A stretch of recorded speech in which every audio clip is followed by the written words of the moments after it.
नांदेड लोकसभेसाठी उद्या 26 एप्रिल रोजी मतदान प्रक्रिया पार पडणार आहे आणि आपण जर या ठिकाणी बघितलं सकाळी 7 वाजल्यापासूनच पोलिंग पार्ट्या मतदान केंद्रावर रवाना होण्यासाठी सज्ज झाल्या आहेत। नांदेड लोकसभेसाठी एकूण 23 उमेदवार रिंगणात आहेत। नांदेड लोकसभा मतदारसंघातील नांदेड उत्तर, नांदेड दक्षिण, भोकर, नायगाव, देगलूर आणि मुखेड या 6 विधानसभा मतदारसंघासाठी वेगवेगळे कक्ष या ठिकाणी तयार करण्यात आले आहेत। या सर्व निवडणूक कामासाठी 10,637 कर्मचारी कार्यान्वित करण्यात आले आहेत। शासकीय तंत्रनिकेतनच्या नांदेड प्रांगणात अधिकारी कर्मचारी मतदान प्रक्रियेसाठी EVM machine, ballot unit, control unit, VVPAT machine, stationery आवश्यक ते सर्व साहित्यांची जुळवाजुळव या ठिकाणी करत आहेत।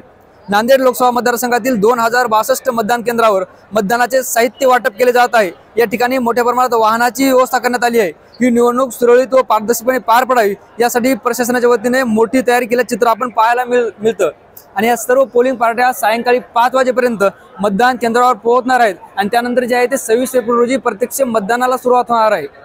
ज्ञानेश्वर लोंढे, युनियन मराठी, नांदेड।